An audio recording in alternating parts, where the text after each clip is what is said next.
Hello class. Welcome back बच्चों। तो मेरे बच्चों स्टार्ट कर रहे हैं नया लेक्चर। तो एक नए टॉपिक की चर्चा शुरू कर रहे हैं। लास्ट लेक्चर में हम बेटा काफ़ी बात कर चुके हैं एनवायरनमेंट के मीनिंग पर, एनवायरनमेंट के फंक्शन पर, कैरिंग कैपेसिटी और अब्सॉर्प्टिव कैपेसिटी पर। अब बात को आगे बढ़ा रहे हैं बेटा।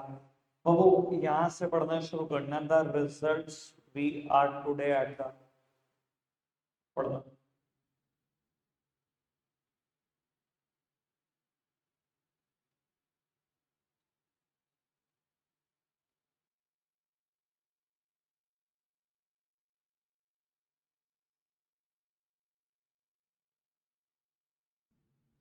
तो वो आगे बढ़ाते हैं बात को।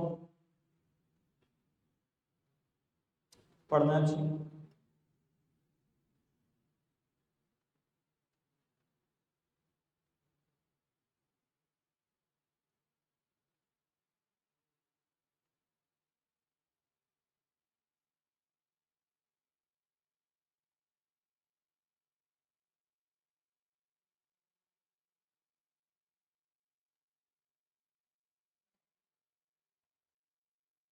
बस यहाँ तक पढ़कर रुकना है।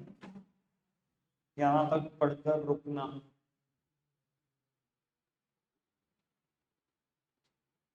बस ये 3 लाइन पढ़ना है इस पैराग्राफ।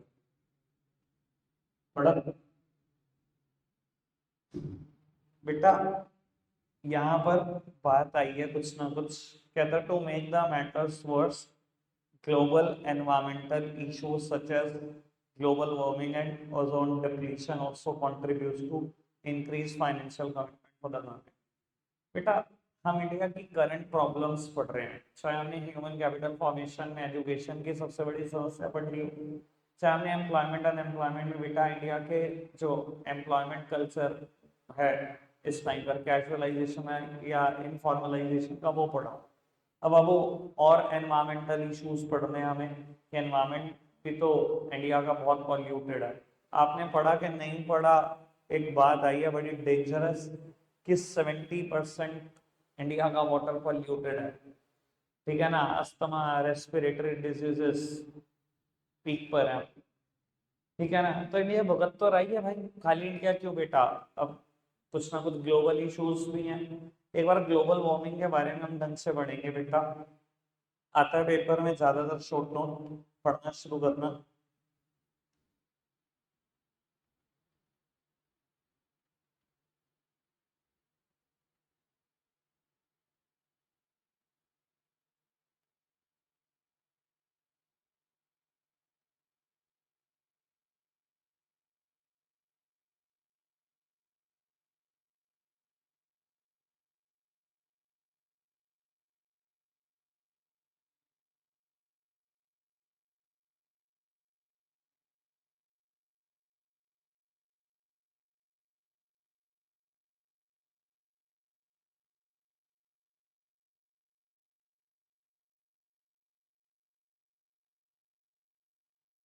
पूरा एक बार पढ़कर फटाफट से।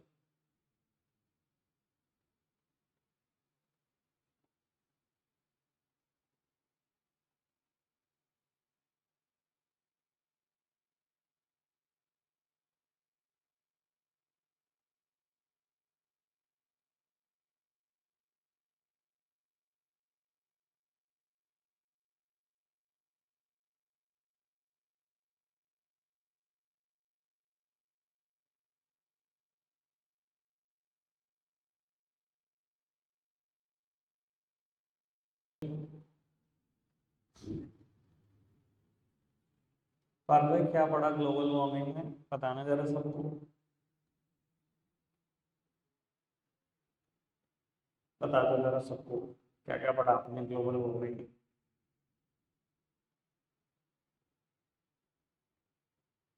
क्या पढ़ा बच्चा? लास्ट पैराग्राफ में क्या पढ़ा? एक अक्षर जो पढ़ा हुआ आपने वो बता दो।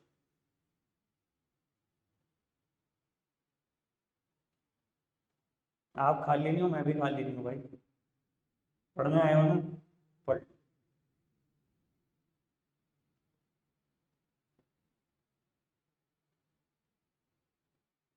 करनवाल साहब क्या पढ़ा आपने? क्या होता है ग्लोबल वार्मिंग?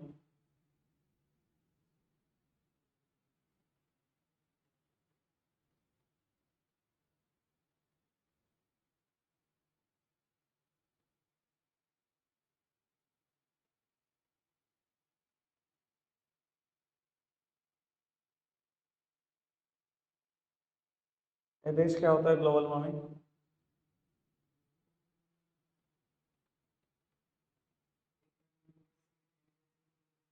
क्या चीज? अच्छा।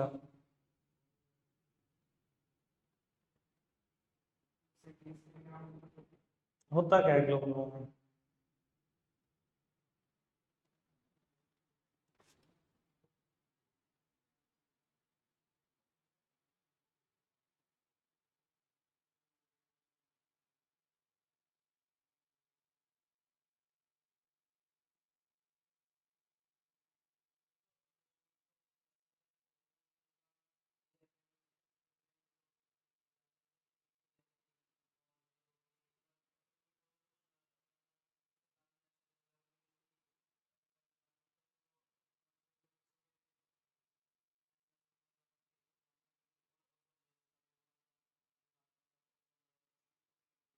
ग्लोबल वार्मिंग क्या होता है?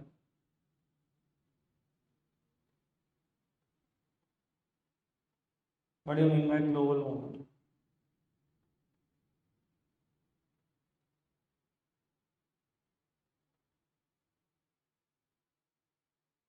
मुझे कभी कभी ये समझ में आता कि मैं पूरी एनसीईआरटी पढ़ा चुका हूँ, पढ़ते क्या हो तुम?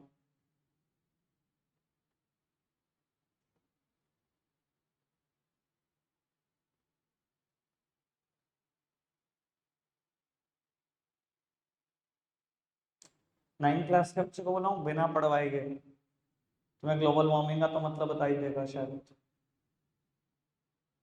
मुझे नहीं जानना गैस के बारे में, मैं अभी ये पूछ रहा हूँ व्हाट इज ग्लोबल वार्मिंग, तो ये नहीं बता सकते व्हाट इज ग्लोबल वार्मिंग? कर लिया तो हमने फिर जरूर कुछ।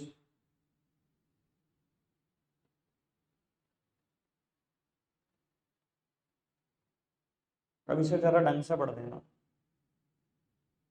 मैंने इसका मौका नहीं है। पहली लाइन में लिखा हुआ सब कुछ, वही नहीं पता क्या होता है जी, अब बता दो।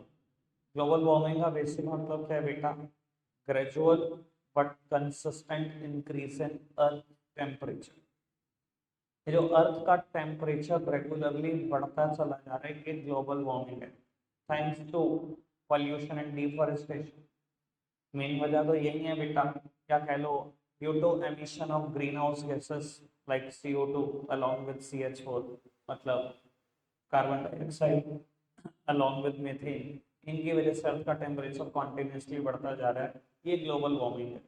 और बेटा लास्ट सेंचुरी में एक स्टैट के हिसाब से अर्थ का टेम्परेचर 0.6 डिग्री सेल्सियस बढ़ा। ठीक है, ये आपको लग रहा होगा क्या फर्क पड़ता है 100 सालों में अगर 0.6 डिग्री सेल्सियस बढ़ गया तो। ठीक है जी, आगे इंक्रीज इतना कम नहीं होगा, आगे इंक्रीज ऐसा होगा बेटा, हर 10 साल में इतना बढ़ जाएगा। और बेटा ये बहुत खतरनाक होगा उन एरियाज के लिए जहाँ ग्लेशियर्स जमे पड़े हैं। लोग पिघलेंगे ना बेटा और प्लेन्स की तरफ पानी दौड़ेगा, तब भागेंगे हम। दिक्कत है तब राइट्स होंगी मेन तो। ये ग्लोबल वार्मिंग। आगे बढ़ाते हैं, एक और ग्लोबल इशू की बात आई थी यहाँ पर, ओजोन डिप्लीशन। पढ़ना जी फटाफट से।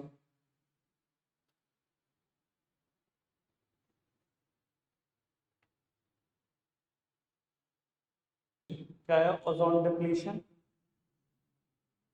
Reduction of ozone in the stratosphere is ozone depletion. It is due to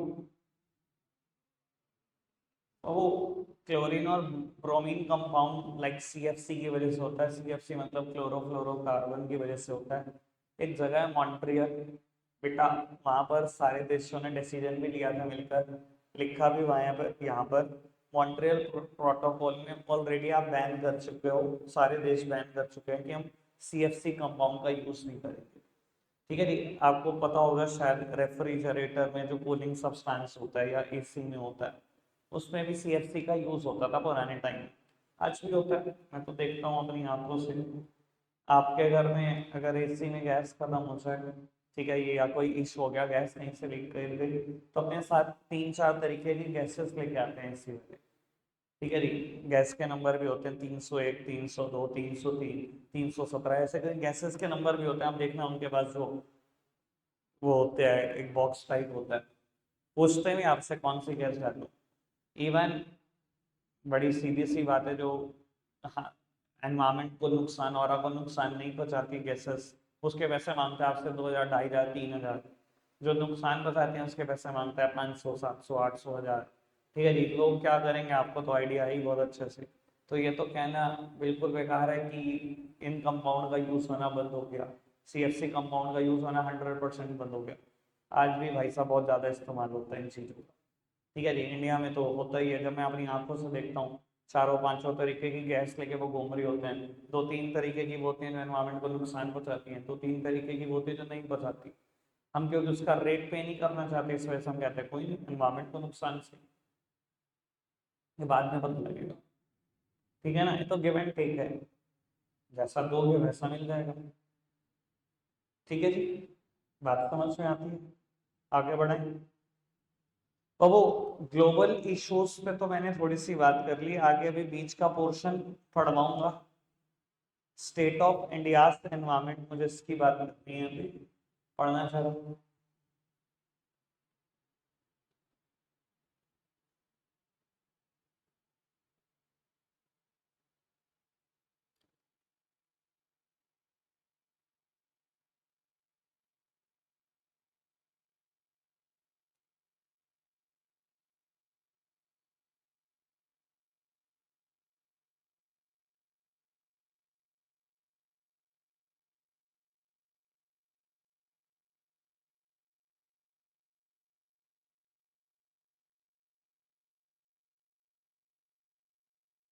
ढंग से पढ़ना, मैंने कुछ पूछा तो मुझे जवाब चाहिए।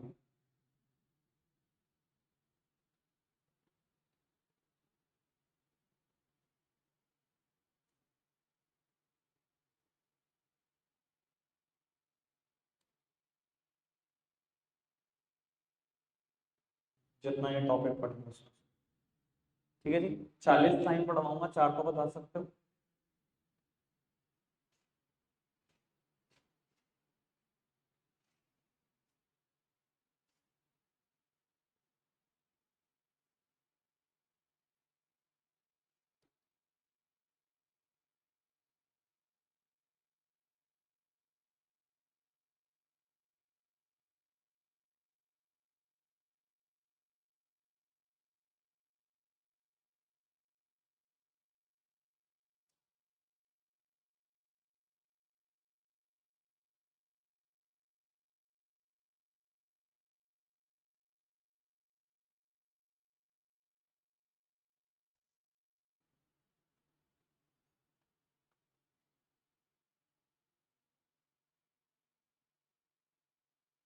चलो बाकी की अभी मुझे जरूरत नहीं है।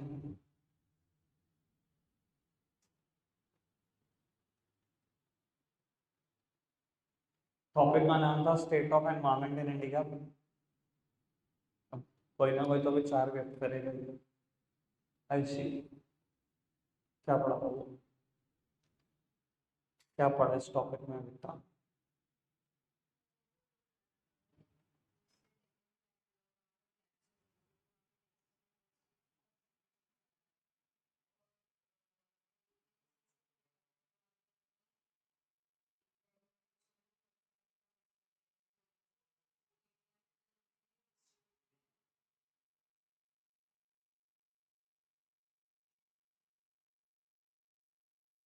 और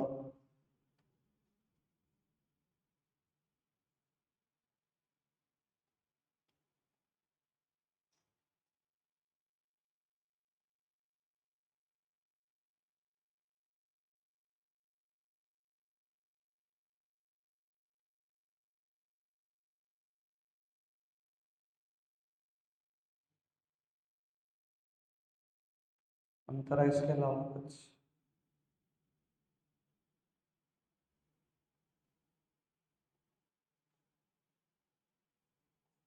वो कुछ नहीं था।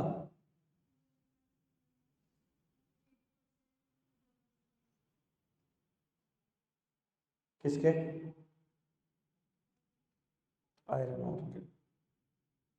देखो मैं आपको एक बात बताता हूँ, इस टॉपिक को ना पर्टिकुलरली 6 अलग अलग पॉइंट में बांटा जाना चाहिए। 2 पॉइंट वही हैं जो भी आपने बताए, अभी जो बकाया हैं वो कम से कम 4 पॉइंट। पहले बेटा तारीफ करो कि नेचर बहुत मेहरबान है इंडिया के ऊपर। पहली लाइन शुरुआत हुई थी, India has abundance of natural resources. भर भर के नेचुरल रिसोर्सेज हैं, ठीक है जी, जिसमें आप बात कर सकते हो इंडो गैंगेटिक प्लेन्स की, जो दुनिया का मोस्ट फर्टाइल रीजन है टू प्रोड्यूस फूड क्रॉप। फिर बेटा black soil of Deccan plateau की बात करो, जो बेटा बहुत ज़्यादा अच्छा माना जाता है कॉटन प्रोडक्शन के लिए। कॉटन प्रोड्यूस होगी तो टेक्सटाइल की इंडस्ट्री भी ग्रो करेगी, ठीक है जी। उसके बाद बताओ, इंडिया के पास बहुत सारे रिच, इंडिया मतलब बहुत सारी चीज़ों के डिपॉजिट में बहुत रिच है। इसने बहुत सारी चीज़ों की बात करी है, zinc, uranium, gold, lignite, bauxite, diamond, और बेटा दुनिया का 8% आयरन और हमारे पास है। कर ली तारीफ? बहुत कर ली। अब आ जाओ बुराई पर। इंडिया के एनवायरमेंट में ये अच्छा है, विदाउट अ डाउट। अब मैं वो 2 पॉइंट में करूंगा मैं बुराई, और बचे हुए 2 पॉइंट, एक पॉइंट में कैरिंग कैपेसिटी के हिसाब से लिखूंगा, एक एब्जॉर्प्टिव, और दोनों में यही बताने की कोशिश करूंगा, ना कैरिंग कैपेसिटी एक्सपेक्टेशन के अकॉर्डिंग चल रही, ना ही एब्जॉर्प्टिव कैपेसिटी, तब जाके मेरा टॉपिक पूरा हो जाएगा। इनसे बहुत अच्छा लिखा है। और वो आप तीसरे पॉइंट में यही लिखोगे, on contrast with the abundance of natural resources, India is the habitat of world's 18% population and world's 20% livestock population। भाई आपने जरूर बता दिया कि इंडिया के पास भर भर के नेचुरल रिसोर्सेज हैं, पर ये भी बता दो दुनिया के 18% पॉपुलेशन हमारे देश में रहती है, दुनिया के 20% लाइव स्टॉक हमारे देश में रहते हैं, और हमारे पास दुनिया का सिर्फ 2.5% जोग्राफिकल एरिया है। बर्डन समझ रहे हो? प्रेशर इतना है कि वो जो अबंडेंस ऑफ नेचुरल रिसोर्सेज हैं वो तो ओवर शेडोड हो गए हैं, दिखाई नहीं देता, वो तो बहुत छोटे से नजर आते हैं। चाहे नेचर बहुत मेहरबान था, पॉपुलेशन का साइज इतना बड़ा हो चुका है कि वो अबंडेंस ऑफ नेचुरल रिसोर्सेज दिखाई नहीं देते। इंडिया की 22% पॉपुलेशन बिलो पॉवर्टी लाइन है। क्या करूँ अबंडेंस नेचुरल रिसोर्सेज का? रह ही नहीं गए वो अबंडेंस, 140 करोड़ हो गए हो। और पांचवी बात में मैं फिर लिखना शुरू करूंगा, जो rate of extraction of natural resources है वो रेट ऑफ रीजनरेशन से बहुत ज्यादा चल रहा है, यानी कि हम नेचुरल रिसोर्सेज को एक्सेसिवली एक्सप्लॉइट कर रहे हैं, मतलब कैरिंग कैपेसिटी वाली बात है, ठीक है जी। और फिर मैं 6 पॉइंट में यही लिखूंगा, प्रोडक्शन और कंजम्पशन वेस्ट बेटा एब्जॉर्प्टिव कैपेसिटी से बहुत ज्यादा चल रही है। अगेन एब्जॉर्प्टिव कैपेसिटी भी आ, 2 पॉइंट में बता दिया भर भर के रिसोर्सेज है, 2 पॉइंट में बता दिया उन भर भर के रिसोर्सेज का क्या करूँ, इतनी सारी पॉपुलेशन हमारे यहाँ ही रह रही है, पॉपुलेशन के चक्कर में वो अबंडेंस ऑफ नेचुरल रिसोर्सेज दिखते नहीं है, ठीक है जी। और बच्चे को 2 पॉइंट में एक में बता दो एब्सॉर्प्टिव कैपेसिटी भी, मतलब एक्सपेक्टेशन लाइन से खराब चल रही है, और कैरिंग कैपेसिटी भी। खत्म हो गया टॉपिक, ठीक है जी। चलो जी, लिखते हैं बेटा, इतनी बात है, 3 टॉपिक पढ़ा दिए मैंने छोटे छोटे से, तीनों लिख देते हैं फटाफट से, लिखना।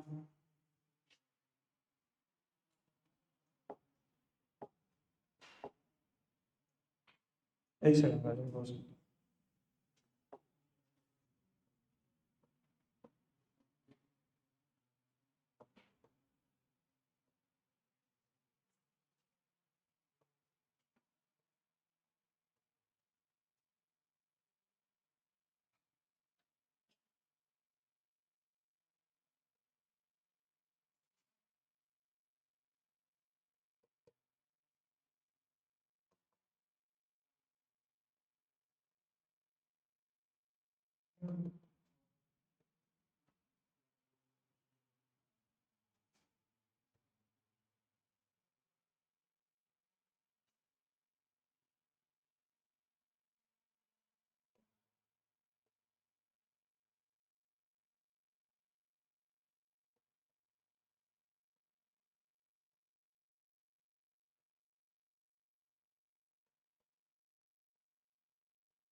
चुप रहे रितेश।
कितना लिख लो बेटा, रखते आज के लिए इतना ही है।